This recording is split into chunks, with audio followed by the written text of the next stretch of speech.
हुंकारा with haleem हे नेमकं ही healing मॉडेलिटीज काय असते ते मला सांगा. हुम आणि हलीम हे दोन बीज मंत्र आहेत, दोन देव्यांचे. तर देवीची जी तांत्रिक रूपं आहेत 10 तिचे अवतार होतात. आदिमायेचीच 10 रूपं आहेत आणि त्यांना दशमहाविद्या असं म्हटलेलं आहे. प्रत्येक जण म्हणतो की कलियुग अजून खूप आहे. नाही, ते आपल्या गणनेनुसार कलियुगाचं काउंटिंग होत नाही. आपण विनाशाकडे चाललोय म्हणण्यापेक्षा काही पावलं फक्त आपण उरलोय. हे ऍक्ट कसं करतं, म्हणजे काय प्रोसेस असते एखादा क्लायंट तुमच्याकडे आल्याच्या नंतर? पूर्ण हिलिंग जे आहे ते व्हिज्युअलायझेशन पद्धतीने होतं. तुम्हाला जर रेग्युलर साधना करायची आहे या देवींची, तर त्या लाखोंच्या पटीमध्ये तुम्हाला त्यांच्या मंत्रांचा जप करायचा आहे. म्हणजे एक टप्पा पूर्ण करण्यासाठी तुझं एक मिशन दिलेलं आहे. ते मिशन तुला प्रत्येक जन्मात जाऊन ते पूर्ण करायचं आहे. जोपर्यंत ते पूर्ण होत नाही तेवढे तुला जन्म घ्यायचे आहेत आणि ते पूर्ण करायचंच आहे. म्हणजे वास्तू हिलिंग मध्ये जसं समागाशी सांगितलं तुम्ही की ब्लॅक मॅजिक वरती वगैरे काम करतं, हे नॉर्मल घरांसाठी जास्त कामी येतं की काही हॉन्टेड हाऊसेस जे असतात? दोन्ही प्रकारासाठी वापरू शकतो. कारण आता काय झालंय माहितीये का, म्हणजे खरंच वास्तू हिलिंग खरंच आजची गरज बनलेली आहे.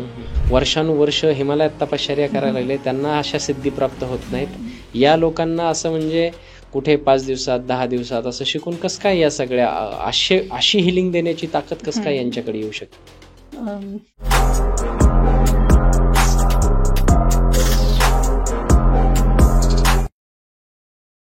तर नमस्कार मंडळी, मी डॉक्टर राज जाधव. महाराष्ट्राच्या सर्वात समृद्ध मंचावरती तुम्हा सर्वांचं खूप खूप स्वागत आहे. आज आपल्या मंचावरती जे गेस्ट आलेले आहेत ते पुन्हा एकदा डॉक्टर ज्योती मॅम आहेत. सर्वात पहिला पॉडकास्ट जो मॅम सोबत केला होता तो होता आकाशिक रेकॉर्डचा, आणि आकाशिक रेकॉर्ड थ्रू आपण जे काही डायग्नोसिस करतो ते प्रॉब्लेम हिल करण्यासाठी ज्या काही मॉडेलिटीज असतात त्या खूप साऱ्या असतात, आणि त्यातल्या काही मोजक्या मॉडेलिटीज मला असं वाटत होतं की आपण पर्टिक्युलर स्पेशल त्याच्यावरती काही पॉडकास्ट केले पाहिजेत.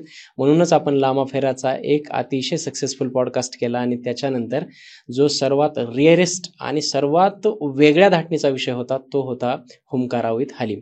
आणि या विषयावरती मीच मॅमला विनंती केली की आपण बोलूयात, आणि म्हणून आज पुन्हा एकदा डॉक्टर ज्योती मॅम आपल्या मंचावरती आलेल्या आहेत. हुंकारा विथ हलीम काय असतं, ह्याची हिलिंग मॉडेलिटीज काम कशी करते, या कुठल्या कुठल्या प्रॉब्लेममध्ये काम करते, आणि सर्वात महत्त्वाचं म्हणजे दशमहाविद्येचा हा वेगळा प्रकार कसा आहे, या सर्व प्रश्नाची उत्तरं आज आपण मॅमकडून जाणून घेणार आहोत. जास्त वेळ न घालवता सरळ आपण मॅमकडे जाऊयात आणि बघूयात हा पॉडकास्ट कशा पद्धतीने पुढे जातोय. नमस्कार मॅम, पुन्हा एकदा खूप खूप स्वागत आहे आपलं राजमंचावरती. खूप खूप धन्यवाद. कशा आहात? मी खूप छान आहे, आणि मलाही इथे परत आपले नवीन काही माहिती शेअर करताना मलाही खूप छान वाटतंय. आणि जी काही रिक्वेस्ट आली होती अर्थातच ती माझ्यासाठी खूप बहुमूल्य म्हणू शकता, की त्यातून प्रेक्षकांचं सबस्क्रायबरचं प्रेम लक्षात येतं, विश्वास सुद्धा लक्षात येतो. अर्थातच जास्त काही बोलत बसणार नाही, इंट्रोडक्शन मागणार नाही, कारण आता सर्व प्रेक्षकांना तुमची ओळख झालेली आहे. म्हणून डायरेक्ट माझा पहिलाच प्रश्न आहे, आपण आज बोलणार आहोत हुंकारा विथ हलीम, हे नेमकं ही हिलिंग मॉडेलिटीज काय असते ते मला सांगा. आता हुंकारा आणि हलीम हे जे 2 शब्द आहेत, तर त्या 2 शब्दामध्येच बीज मंत्र लपलेले आहेत. हुम आणि हलीम हे 2 बीज मंत्र आहेत, 2 देव्यांचे. आता देव्या कुठल्या हा पण प्रश्न असणार आहे, कारण आपल्या भारतामध्ये भरपूर देव्या आहेत, आणि सगळ्या देव्यांना जोडणारी किंवा जी मूळ आदिमाया आदिशक्ती आहे तिचीच ही सगळी रूपं आहेत. आता आपण नवरात्र साजरी करतो, नवरात्रीमधली जी शारदीय नवरात्र स्पेशली जी येते ती नवरात्र आपल्या सर्वांच्या ओळखीची आहे, कारण ऑलमोस्ट प्रत्येकाच्या घरी घटस्थापना आणि नवरात्र साजरी होते. तर नवरात्रीमध्ये प्रत्येक एक देवीचं रूप आपण 9 दिवसांमध्ये बघत असतो. ती जशी 9 रूपं आहेत तशीच आता ही 9 रूपं सात्विक पद्धतीची आहेत. पण देवी जेव्हा तंत्ररूपात जाते तर देवीची जी तांत्रिक रूपं आहेत 10 तिचे अवतार होतात. आदिमायेचीच 10 रूपं आहेत आणि त्यांना दशमहाविद्या असं म्हटलेलं आहे. आणि त्या इतक्या पॉवरफुल आहेत, प्रत्येक देवीचं रूप इतकं पॉवरफुल आहे, म्हणूनच त्यांना महाविद्या हे नाव दिलेलं आहे. आपण इथे नवदुर्गा म्हणतो शारदीय नवरात्र मधल्या, पण इथे त्यांना महाविद्या आपण म्हणतो, कारण प्रत्येक देवीचा अवतार तेवढा पॉवरफुल आहे. आणि सुरुवात त्याची होते काली मातेपासून. ते पहिलं रूप आहे तिचं. आता काली माता बऱ्यापैकी आपल्याला फोटोमध्ये तरी किमान बघून माहित असते की ती उग्र दिसते आपल्याला. तिचा रंग एकदम असा डार्क आहे, जी बाहेर आलेली आहे, आणि गळ्यामध्ये नरमुंड आहे, कमरेलाही बरेचसे हात बांधलेले आहेत, म्हणजे कंकालाचेच हात बांधलेले आहेत. हातामध्ये तिच्या रक्तपान करण्यासाठीचं पात्र आहे, खड्ग आहे आणि डोळे मोठे दिसतात, केस विखुरलेले दिसतात. आता हे रूप आपल्याला माहित आणि आपल्या समज असा असतो की मग ही देवी खूप उग्र आहे, बाबा नको तिकडे जायला. पण काली माता ही फक्त वाईट एनर्जीसाठी उग्र आहे, बाकी ती पूर्ण सौम्य आहे. शेवटी आई आहे ना ती. हो, कारण जेव्हा अशा काही सिच्युएशन्स येतात की जेव्हा असुर एखादा खूप माततो की जो देवतांनाही वरदानामुळे त्यांचेही हात बांधले जातात, तेव्हाच आदिमायेला समोर यावं लागतं आणि तिला सगळं काही कंट्रोल करावं लागतं. आणि काली माता म्हणजेच जसं महाकाल आहे तसंच महाकाली, आणि दोघे संहार करतात. आणि संहार केव्हा होतो, जेव्हा एखादी गोष्ट पूर्णपणे नष्ट करायची आहे, संपवायची आहे आणि पुन्हा नव्याने सुरुवात करायची आहे. आणि ते संहाराचं काम कालीमातेकडे आहे. कालीमातेची परत सेपरेट अजून रूपं येतात, जी तंत्रविद्येत बरेचसे मांत्रिक तांत्रिक किंवा ब्लॅक मॅजिक करणारे जे लोक आहेत ते स्पेशली हे कालीमातेचे उपासक असतात. जसं स्मशान काली, दक्षिण काली, ह्या जे देवीचे जे रूप आहेत त्याच देवीचे रूप आहेत. जसं अष्टभैरव आहेत तसंच या देवीचेही आहेत. मग जे ब्लॅक मॅजिक किंवा तंत्रविद्येत वाईट शक्तींसाठी करणारे जे काम करणारे लोक आहेत तर हे या देवीचे उपासक असतात. बेसिकली हे शाक्त पंथामधले येतात, शाक्त उपासक यांना म्हटलं जातं. तर अशी ही काली माता आहे. तर जे हुंकारामधलं जे हुम आहे ते काली मातेचा बीज मंत्र आहे आणि त्या काली मातेवरूनच ते हिलिंग घेतलेलं आहे, कंटिन्यू केलेलं आहे, त्या देवीची एनर्जी आहे. मग आता सेकंड जे येतं हलीम जे आहे, जे आपण शक्यतो ऐकलेलं नाही, किंवा काही जे मुस्लिम्स असतील त्यांना हा शब्द ओळखीचा आहे. हो, कारण तो अरेबिक शब्द आहे, त्यामुळे तो त्यांना ओळखीचा असू शकतो, कारण काही जणांचे नाव पण ठेवतात ते हलीम म्हणून. तर तो खरंच खूप पवित्र शब्द आहे. मग हा जो हलीम आहे या शब्दाला, हलीम हा बीज मंत्र आहे. हल इम असा तो बीज मंत्र आहे. आणि तो जसं मी सांगितलं की तो कर्स्ड आहे, त्याला शाप आहे, आपण डायरेक्टली वापरू शकत नाही. जसं दुर्गा सप्तशती सुद्धा शापित आहे, तशाच प्रकारे हा पण तसाच आहे. त्यामुळे त्याच्यासोबत आपल्याला राम हा शब्द जोडावा लागतो, तेव्हा आपण तो वापरू शकतो. म्हणजे होमकारा आणि हलीम हे डायरेक्टली आपण नाही वापरत, इथे राम आपल्याला हलीम सोबत जोडावं लागतं, तेव्हा तो वापरू शकतो. आणि आता हलीम हा जो शब्द आहे तो आहे दशमहाविद्यामधील देवीचं जे 8वं रूप आहे, बगलामुखी माता. बगलामुखी माता हे नाव काही जणांनी फेसबुकवर ऍड्स येतात तिथे वाचलेलं असू शकतं. नावाची साधना देखील असते. हो, ती या स्पेसिफिक देवीचीच. आता या देवीचं रूप कसं आहे, ती खूप सुंदर आहे दिसायला. आता आपण काली मातेचं रूप बघितलं, उग्र. बगलामुखी माता खूप सुंदर आहे, तिच्या चेहऱ्यावर नेहमी स्माईल असते. तिची साडी पिवळ्या रंगाची आहे, पिवळ्या रंगाचे दागिने आहेत, सोन्याचे दागिने आहेत, मुकुट आहे, हातामध्ये गदा असते तिच्या, आणि तिच्या समोर राक्षस असतो आणि त्याची जीभ डाव्या हाताने देवीने पकडलेली आहे आणि असं वार करणार आहे. अशा पोजमध्ये त्या देवीचं फोटो किंवा पिक्चर अशा त्या पोजमध्ये असते. हो, मग त्या देवीला पिवळ्या रंगाचे, जसं हळदीच्या गाठीची माळ असेल किंवा पिवळ्या सोनचाफ्याची माळ असेल, पिवळी मिठाई, अशा प्रकारच्याच गोष्टींचा भोग पण दिला जातो. आणि त्या स्पेसिफिक देवीचं कारण हे आहे की जसं आत्ताचा जसा काळ चालू आहे, जेवढे स्पिरिच्युअल लोक आहेत जगभरामध्ये, प्रत्येकाने प्रिडिक्शन्स दिलेले आहेत, माझेही दिलेले आहेत, की आपल्याकडे वेळ आता खूप कमी उरलेला आहे. म्हणजे कमी एवढ्यासाठी की प्रत्येक जण म्हणतो की कलियुग अजून खूप आहे. नाही, ते आपल्या गणनेनुसार कलियुगाचं काउंटिंग होत नाही. आपण विनाशाकडे चाललोय म्हणण्यापेक्षा काही पावलं फक्त आपण उरलोय. कारण ज्या प्रकारचे विजन्स मला सध्या आता लेटेस्ट आठवड्यापूर्वीच मी टाकलेला आहे अपडेट माझ्या सोशल मीडियावरती, म्हणजे इतपत भयंकर गोष्टी मला दिसलेल्या आहेत. एकतर सुनामी, वादळ हे सगळं तर झालंच, पण ऍक्सिडेंट्स होणं, फायर केसेस काही कारण नसताना, अगदी जे आपण काल्पनिक झोंबी हा प्रकार मूवीज मध्ये बघत आलो हॉलिवूड मूवीज मध्ये, तो ऍक्च्युअल मध्ये होऊ घातलेला आहे. खूप सारे संक्रमित आजार, स्किन डिसीज, की जे थोडं जरी काही झालं की एखाद्याला ती लगेच लागण होईल. म्हणजे आपण जे मूवीज मध्ये जे बघितलेलं आहे की अचानक काहीतरी येतं, साथ येते आणि अचानक सगळे लागण होते. कोरोना सारखं म्हणायचंय तुम्हाला? त्याच्यापेक्षाही भयंकर. पाण्याच्या माध्यमातून होणारे खूप आजार आणि उपचार त्यावर मिळणार नाही. त्यामुळे हिलर्स आणि डॉक्टर्सची खूप गरज पडणार आहे. तर अशीच परिस्थिती सतयुगात सुद्धा आली होती, ज्यावेळी असंख्य वादळं, भूकंप, सुनामी अशा सगळ्या गोष्टी चालू होत्या आणि जवळपास सजीव सृष्टी नष्ट होण्याच्या मार्गावर होती. आपले भगवान विष्णू त्यांना या सगळ्या गोष्टींची काळजी वाटली, कारण ते सृष्टीचे पालन करता आहेत. आपल्याला हे वाचवावं लागेल सगळं. पण कोण वाचवणार? कारण सर्व देवता तिथे कुठेतरी त्यांनी माघार घेतली की आम्ही नाही करू शकत आहे काही आता, म्हणजे आमची जी शक्ती आहे ती पुरत नाहीये. आता इथे मार्ग उरला एकच, कारण जसं भगवान विष्णू जे आहेत ते महादेवाची आराधना करतात आणि महादेव जे आहेत ते विष्णूंची आराधना करत असतात. मग त्यांच्याकडे हा एकच पर्याय उरला की महादेवाकडे गेले की आपल्याला आता काय करावं लागेल. त्यावेळी महादेवांनी सुचवलं की इथे फक्त तुम्ही पार्वतीकडे मदत मागा, ती एकच काही करू शकते, याच्यावर आम्हीही काही करू शकणार नाही. तेव्हा त्यांनी भगवान विष्णूंनी तप केलं 12 वर्ष की मला पृथ्वीला वाचवायचं आहे, त्याच्यासाठी मला उपाय हवाय. त्यावेळी देवी बगलामुखी माता या रूपामध्ये प्रकट झाली आणि तेव्हा मग देवीने पूर्ण पृथ्वी वाचवली. हे सत्ययुगातलं सांगतात. हो. मग आता काही ही सिच्युएशन पुन्हा पृथ्वीची तशीच आहे, ती नाशाच्या कुठेतरी कगारवर थांबलेली आहे.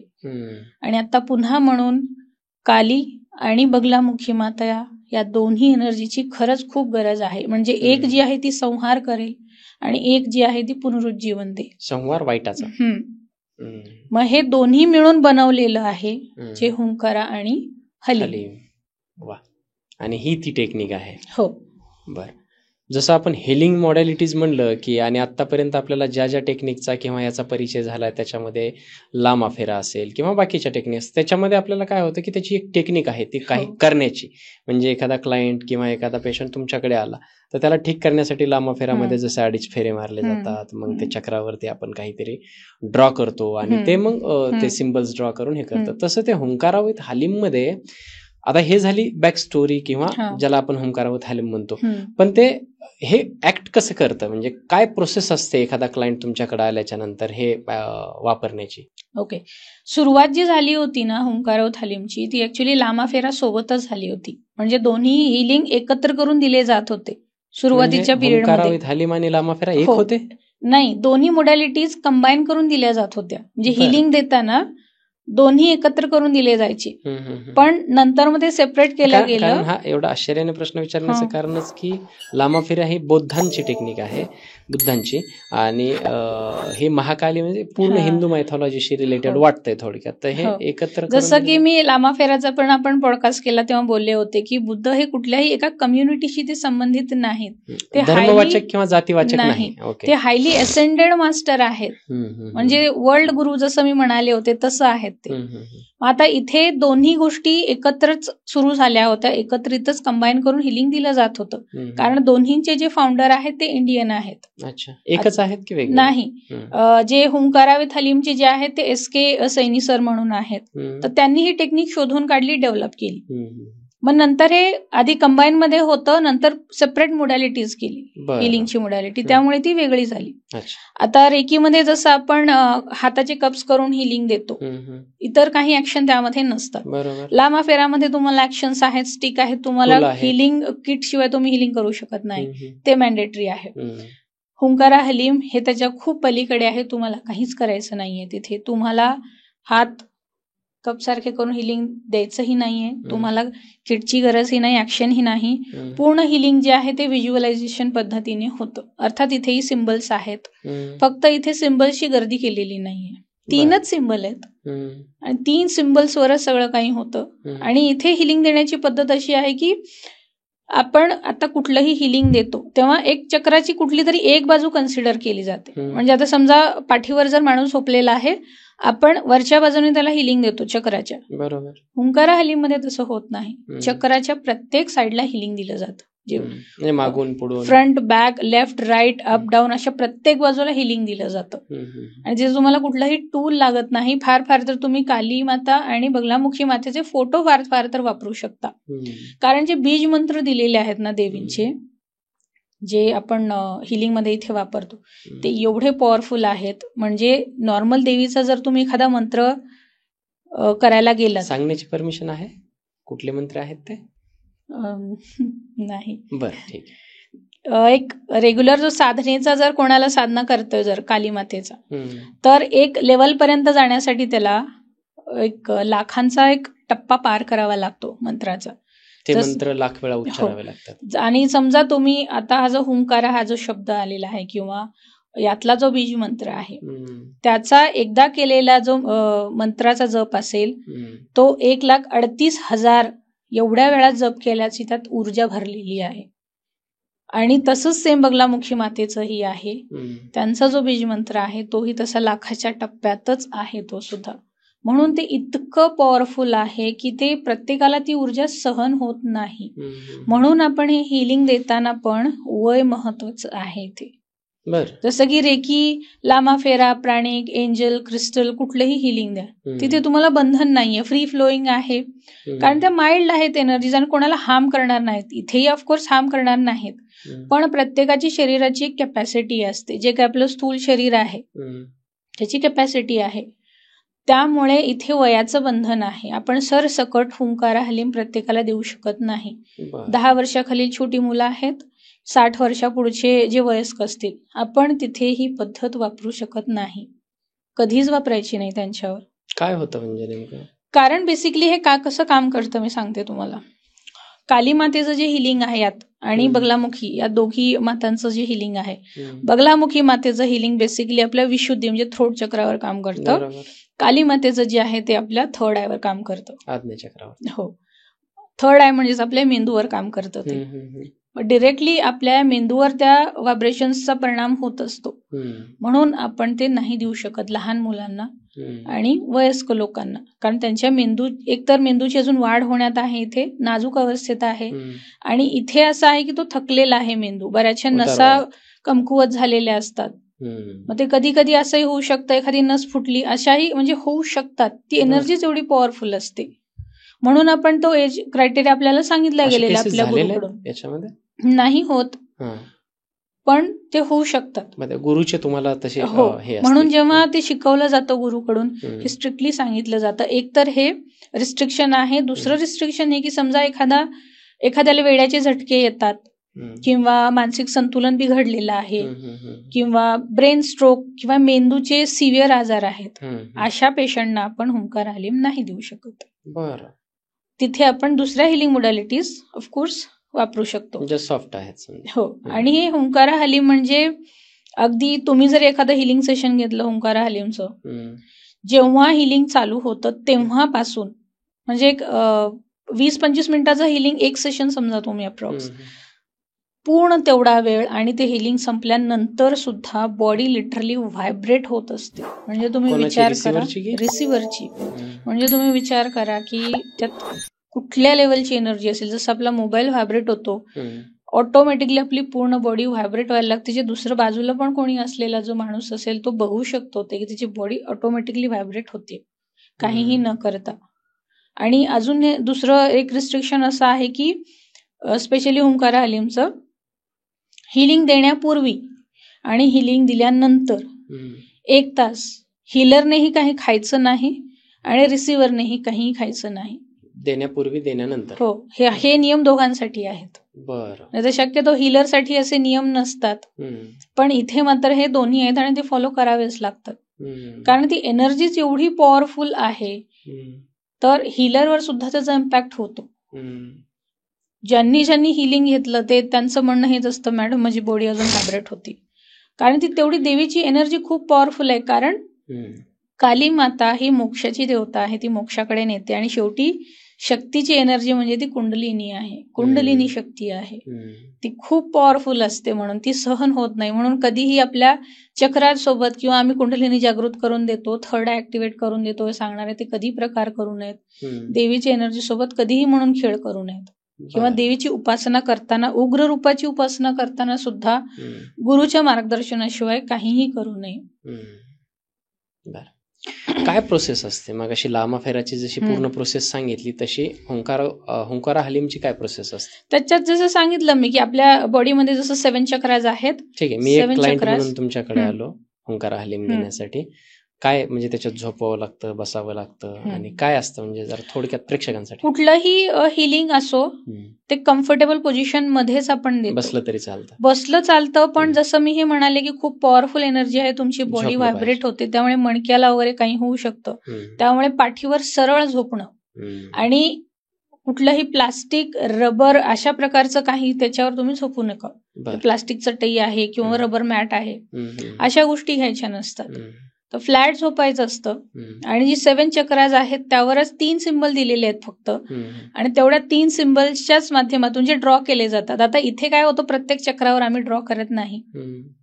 एक सिंबल एकदाच ड्रॉ करता येतो किंवा जसा गायडन्स येईल त्यानुसारही करता येतं. जसं मी जसं लामाफेरामध्ये मी सांगितलं की व्हिजन्स येतात, तसं इथेही होतं. हीलरकडे तो गायडन्स येतो. तुम्हाला इंट्युशन येईल, पटकन मेसेज येईल किंवा रिसिव्हर कडून तुम्हाला काही सांगितलं जाईल की मला इथे हा त्रास होतोय किंवा अचानक दुखायला लागतं, कारण बॉडीमध्ये पेन होतं.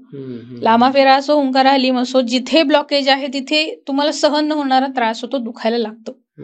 समजा एखाद्याला हार्टचा काही प्रॉब्लेम आहे किंवा एखाद्याची सर्जरी झाली आहे, गुडघे दुखतात, तिथे इतकं दुखायला लागतं की ते सहनच होत नाहीये. म्हणजे उठून त्या हिलरला मारावं इथपर्यंतचा त्रास होतो की बाबा हे थांबव. म्हणजे मी आणि हिलर त्यावेळेस काय करत असतो, फक्त मंत्र म्हणत असतो आणि ते मंत्र नाही, ते सिम्बल्स पण कसे आहेत की ते आपल्याला थर्ड आयने ड्रॉ करायचे असतात.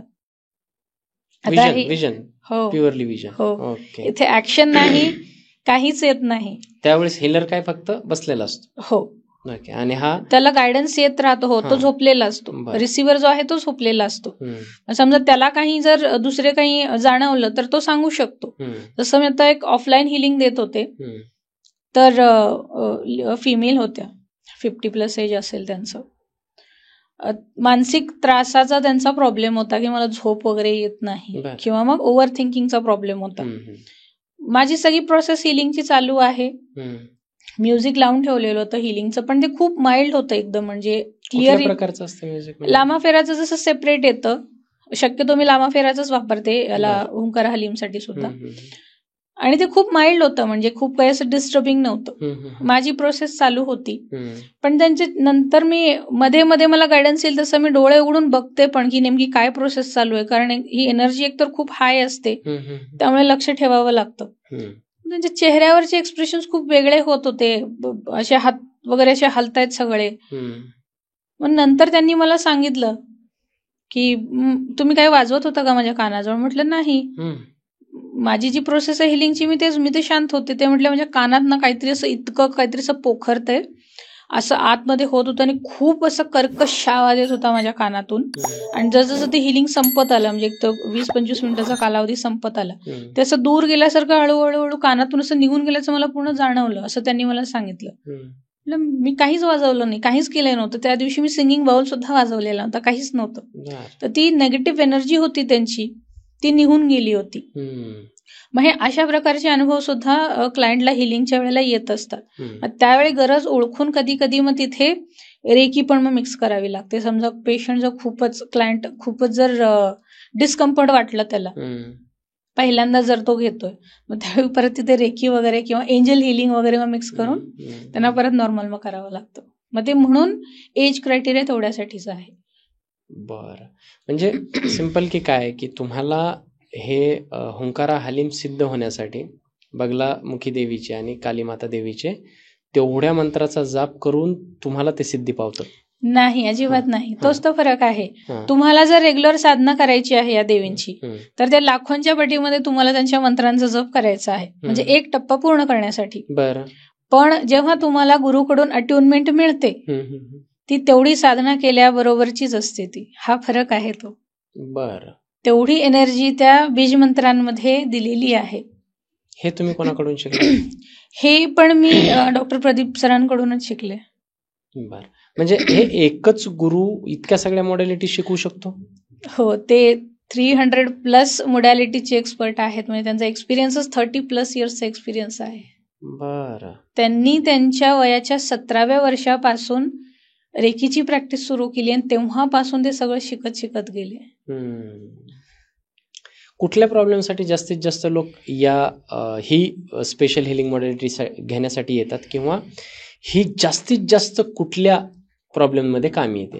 आता जसं तुम्हाला लक्षात आलं असेल की तिची एनर्जी किती पॉवरफुल आहे, त्यामुळे तशा प्रकारचे जेवढे प्रॉब्लेम्स आहेत त्याच ठिकाणी ती वापरली जाते. म्हणजेच जसं की ब्लॅक मॅजिक आहे, कधी कधी नजर लागते, खूप बेकार नजर लागते लोकांना, नजर बाधा होते. मग ते काही असेल, घर असेल, आपण स्वतः असो, आपल्या घरी छोटी मुलं असतात, पेट्स असतात, तर नजरबाधेचे केसेस असतात. एखाद्याला स्पिरिट्स झपाटतात. आपण जसं मागच्या एका पॉडकास्टमध्ये सोल चॅनलिंग बद्दल पण थोडंसं डिस्कस केलं होतं की एखादा सोल वगैरे आपल्याला त्रास देतात, किंवा बरं काही जणांना अनुभव सुद्धा त्याचे आहेत की स्वतः त्यांनी सुद्धा अनुभव घेतलेले आहेत की एखादा स्पिरिट त्रास देतो. तर बरेच असे झपाटलेले पण असतात सोल पोझिशनचे केसेस, तिथे आपण वापरू शकतो.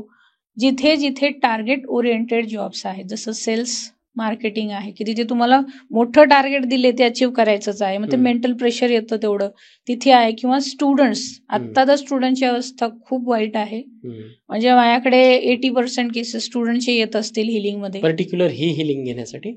ही हिलिंग नाही, म्हणजे स्टुडंटचा आता प्रॉब्लेम काय, कॉन्सन्ट्रेशन नाही, अभ्यास लक्षात राहत नाही, डिस्ट्रॅक्शन खूप झालं मोबाईल, मग त्याच्यासाठी हे हिलिंग आहे. बरं.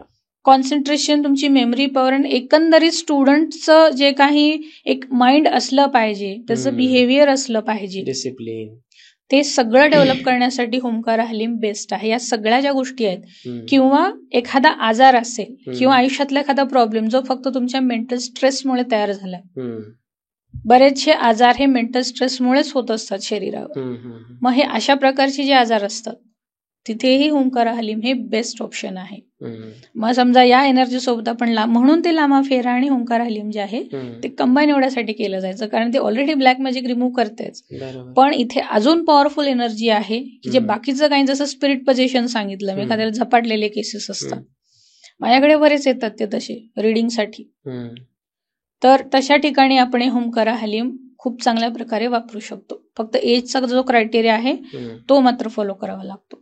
स्पिरिट पोझिशन मध्ये जसं तुम्ही सांगितलं झपाटलेल्या वगैरे व्यक्तीमध्ये, आता होमकारा हलीम देताना एकदम असं पॅरलल जमिनीवरती झोपवलं जातं, हे केलं जातं. मग अशा केसेसमध्ये तर ते तेवढे स्टेबल राहणं किंवा हे असणं फार मुश्किल असतं. मग हे कसं काय होतं त्याच्यावर?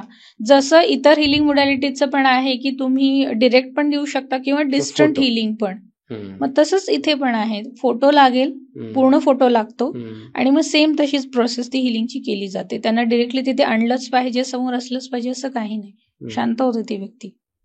एखादी केस आहे का म्हणजे पर्टिक्युलर सांगण्यासारखी? त्यांचं कन्फर्मेशन माझ्याकडे आलेलं नाही अजून, त्यामुळे मी सांगू शकत नाही. नाव न घेता किंवा असं एखादं नाही, पण माझ्याकडे कन्फर्मेशन नाही आलं त्यांचं. म्हणजे काय होतं, त्यांना रिझल्ट मिळालाय की नाही हे, कारण काय होतं, एक 70% लोक रिस्पॉन्डच करत नाहीत, काम झालं की निघून जातं. बरं, अच्छा. म्हणजे त्यामुळे मला सांगता येत नाही, आणि माझ्याकडे त्याचं कन्फर्मेशन नाही तर कसं सांगणार मी. बरं, ठीक आहे. बाकी याच्यामध्ये काय होतं की हे सगळ्या गोष्टी ऐकल्याच्या नंतर माझ्या मनात एक प्रश्न, वारंवार जितके काही पॉडकास्ट, स्पिरिच्युअल पॉडकास्ट किंवा असे ऑकल्टवाले पॉडकास्ट झाले माझ्याकडे, तेव्हा एक लक्षात येतं की एक माणूस निवडलेला असला पाहिजे या गोष्टींसाठी.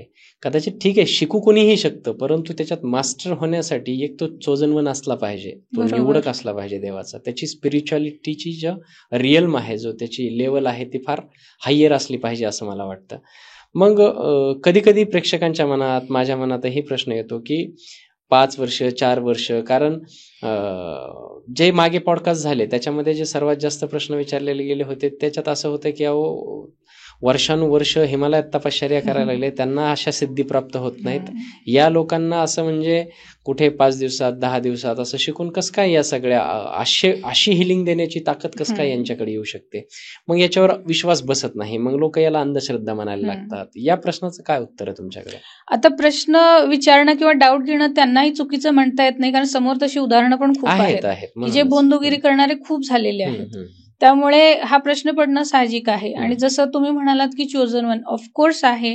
जेव्हा आपला सोल इन्कार्नेट झालेला आहे, बनलेला आहे, तेव्हाच त्याला चूज केलेलं असतं बाबा की तुझं जेवढे तुझे जन्म आहेत, तुझं एक मिशन दिलेलं आहे, ते मिशन तुला प्रत्येक जन्मात जाऊन ते पूर्ण करायचं आहे. जोपर्यंत ते पूर्ण होत नाही तेवढे तुला जन्म घ्यायचे आहेत आणि ते पूर्ण करायचंच आहे.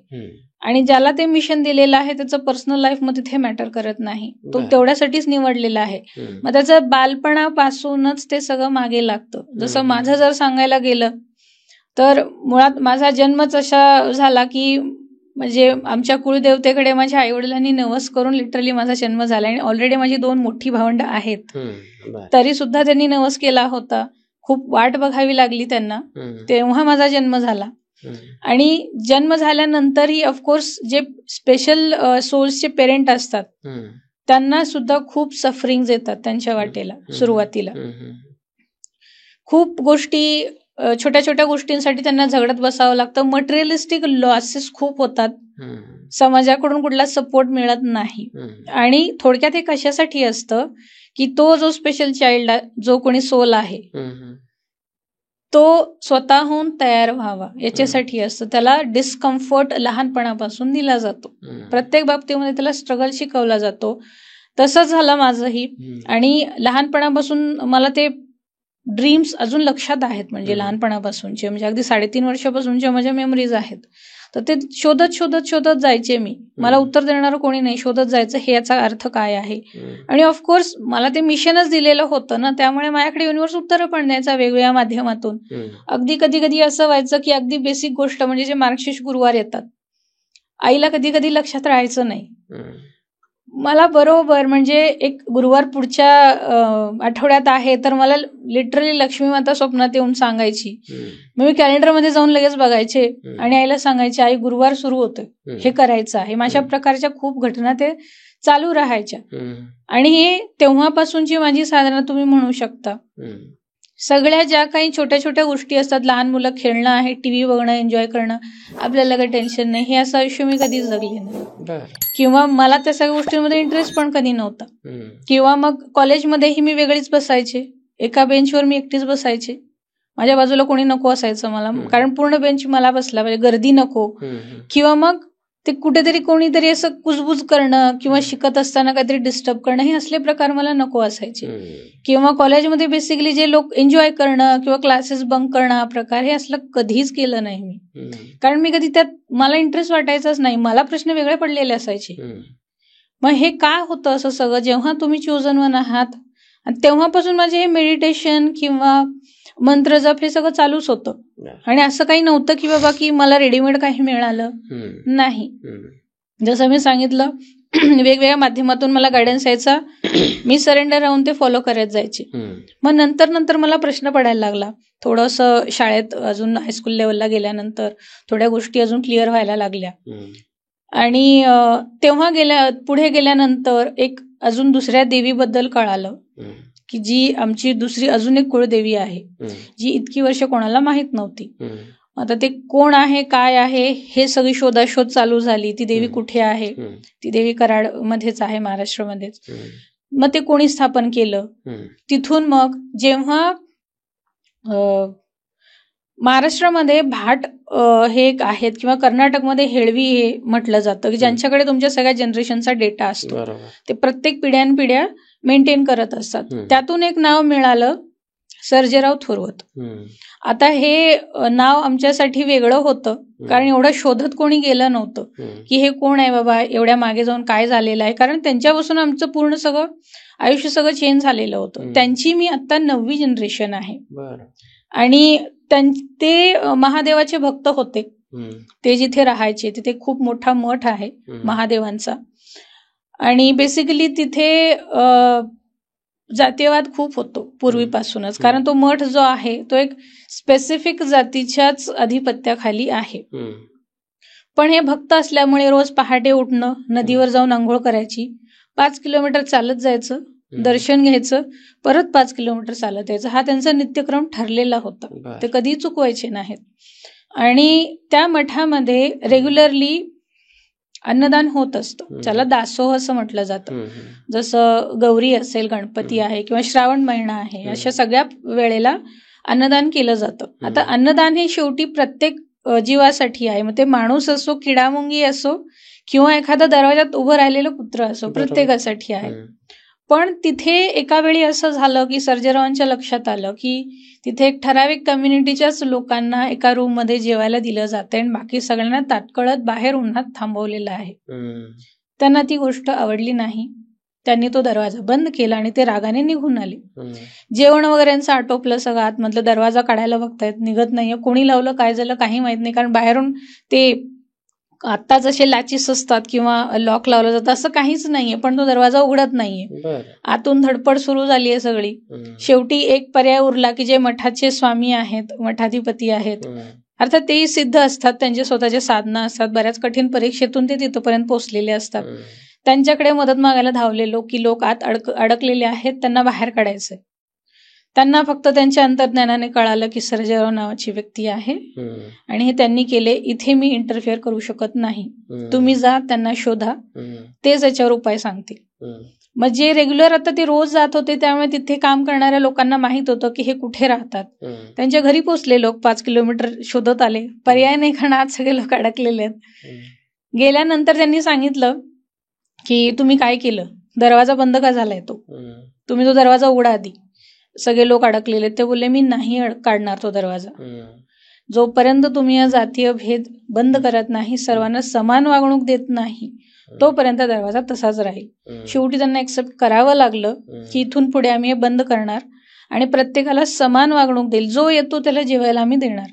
तेव्हा त्यांनी खडे मंत्रून दिले आणि ते सांगितलं की तुम्ही ते दरवाजावरती टाका. त्यानंतर मग ते दरवाजा, त्यांनी ते खडे टाकले, दरवाजा उघडला आणि तेव्हा लोक ते बाहेर आले. आणि त्यांची साधना इतकी झाली होती इतक्या वर्षामध्ये सर्जेरावांची. नंतर वय वाढत गेलं, एवढं रोजचं 10 किलोमीटर चालणं त्यांना शक्य होत नव्हतं. मग शेवटी ते महादेवांना बोलले की मला आता शक्य होत नाही येणं, आता तुलाच यावं लागेल माझ्याकडे. शेवटी देव हा भोळाच असतो, तो त्याला जिथे भक्ती मिळते तिकडे तो जातोच. मग तिथे सर्जेरावांच्या या विनंतीमुळे महादेव आमचे पूर्ण जेवढी काही आमची फॅमिली आहे त्या प्रत्येकांच्या घरी ते कुळदेवतासारखे परमनंटली देवाऱ्यावर विसावलेले आहेत. म्हणजे ही त्यांच्याकडे तेवढी सिद्धी होती, साधना त्यांनी तेवढी होती की त्यांनी देवाला घरी आणलेलं आहे परमनंटली. आणि आजही म्हणून आमच्या सगळ्या जेवढे काही आमचे घर आहेत सगळ्यांकडून ती कुलदेवत सारखीच त्या महादेवाचा जो अवतार आहे त्याचीही पूजा केली जाते. मग हे असं एका रात्रीत काहीतरी तयार झालेलं आहे असं नसतं, त्यामागे खूप सॅक्रिफायसेस आहेत. मधल्या पिढ्यांनी खूप काही काही गमावलेलं आहे. चोजन वन असतं हे सगळं.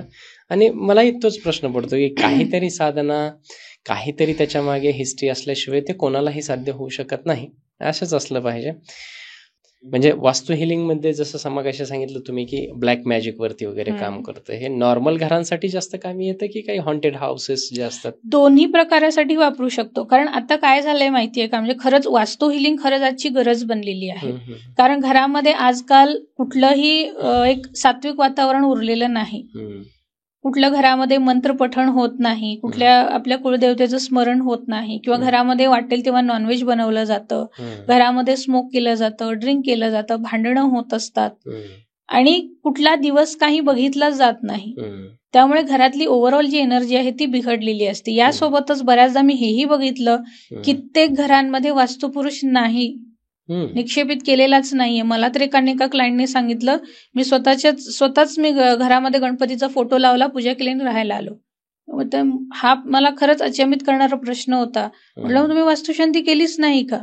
नाही केली त्यांना आत्ता सांगितलं मी, ते घ्या करून. ऑफकोर्स गरजेची आहे. काय आहे ते पण सांगते मी. कारण घराचा जेव्हा विषय येतो ना, तो फक्त भिंती आणि घरापुरता नसतो. ज्या जागेवर ती बिल्डिंग उभी आहे त्या जागेचे पण इश्यू घरात येतात. खूप केसेस आहेत माझ्याकडे असे की पूर्वी त्या जमिनीत काहीतरी घटना घडलीये, ती जमीन शापित आहे किंवा वादातून आलेली आहे किंवा कोणाला तरी धमकावून मारून काढून घेतलेली आहे, फसवून काढून घेतलेली आहे. आणि त्यावर नंतर मी सुंदर चकाचक फ्लॅट उभे राहतात, आपल्याला कळत पण नाही. पण ती एनर्जी त्या घरात राहणाऱ्यांना त्रास देते. किंवा बऱ्याचदा एक केस आली होती, त्यातलं जाता आठवतंय.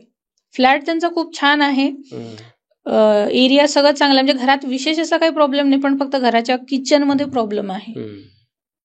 जी घरातली मेन स्त्री आहे तिचं म्हणणं होतं की मला तिथे थांबावंसं वाटत नाही, खूप अनकम्फर्टेबल वाटतं फक्त किचनमध्येच.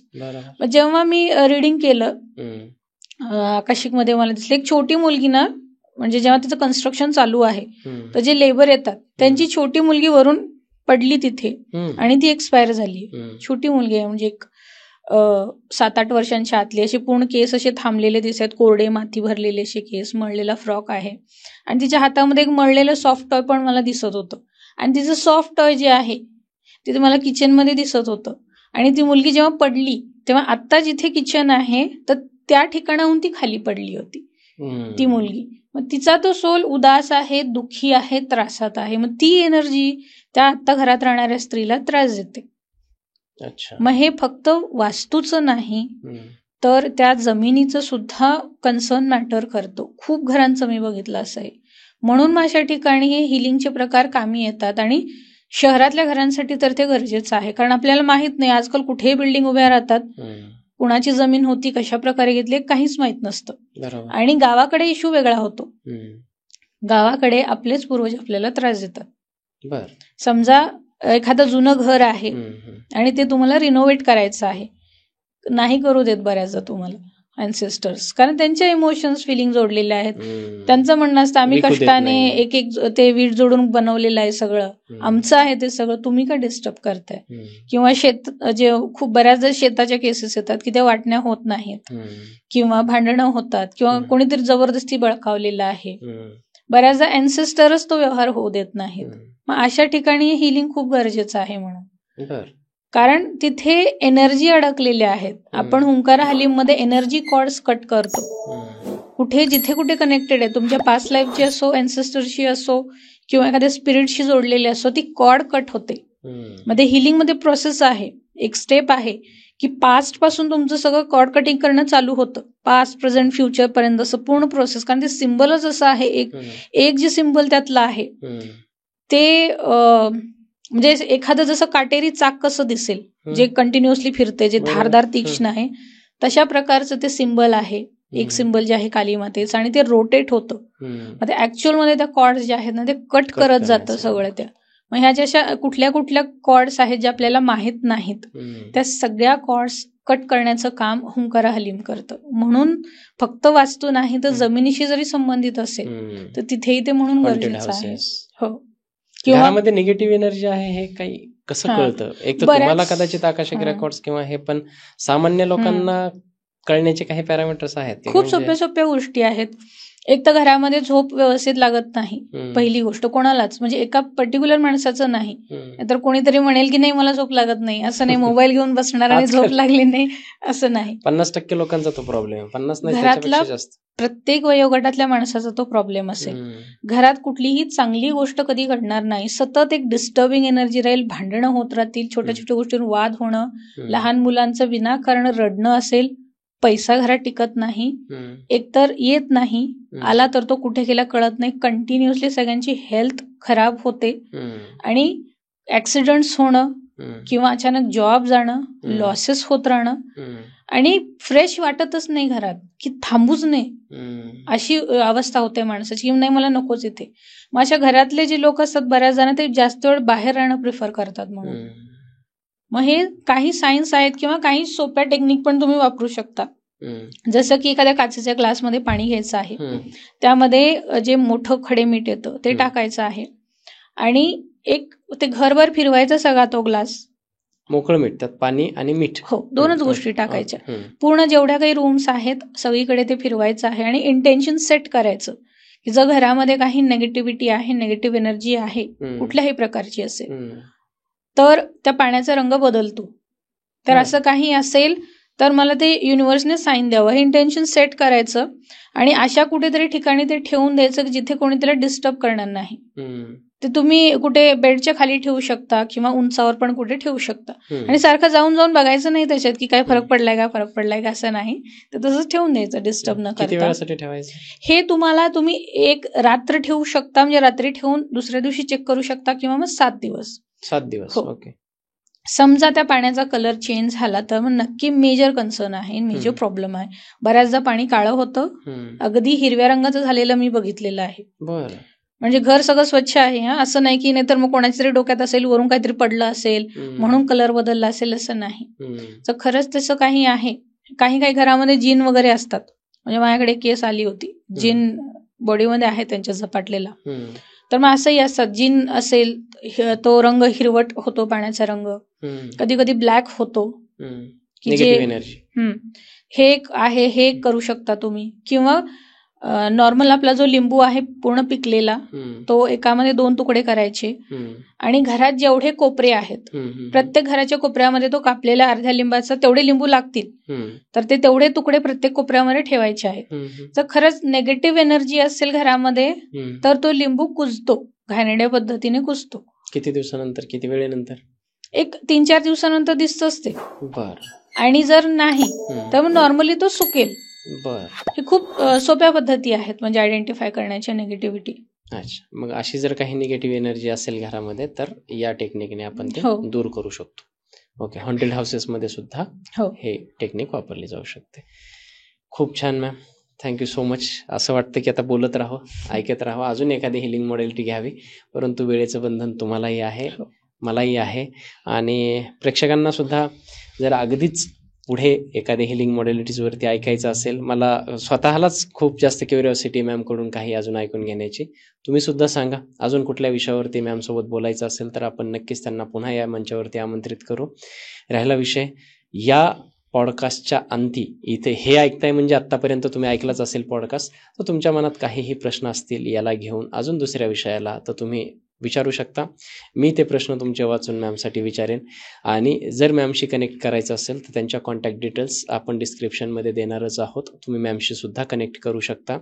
तोपर्यंत या पॉडकास्टला प्रेम द्या, लाईक करा, शेअर करा. काय असतं, असं जे रिअर नॉलेज आहे ते आपल्याला भेटल्याच्या नंतर आपल्यापर्यंत ठेवायचं नाही, ते इतरांपर्यंत ते शेअर केलं पाहिजे.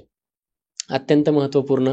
कोणाकोणाला लॉंग पॉडकास्ट बघण्याची सवय नसते, त्यांना ते आवडत नसतं, तर आपण याच मोठ्या पॉडकास्टच्या छोट्या छोट्या अतिशय महत्त्वपूर्ण क्लिप्स कापून राजमंच क्लिप्स या दुसऱ्या यूट्यूब चॅनलवरती टाकत असतो. तिथे तुम्हाला अगदी कमी वेळेमध्ये जास्तीत जास्त माहिती मिळेल. तेव्हा त्या चॅनलची लिंकसुद्धा डिस्क्रिप्शनमध्ये दिलेली आहे, तुम्ही तिथे जाऊन त्याला सबस्क्राईब करा, त्या चॅनलला सबस्क्राईब करायला सुद्धा विसरू नका. आणि बाकी तोपर्यंत या पॉडकास्टसाठी लाईक करा, कमेंट करा, शेअर करा. Ma'am, thank you so much. कसं वाटलं सगळं हे आत्ता पॉडकास्ट संपलेला आहे आपला? हा, मला खूप छान वाटलं, कारण ही माहिती आय थिंक मी राजमंचवरच पहिल्यांदा शेअर केली आहे, त्यामुळे मला स्वतःला पण खूप छान वाटलं सांगताना.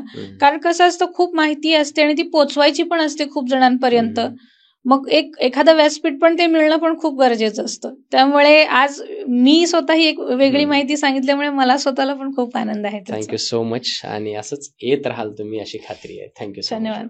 थँक्यू.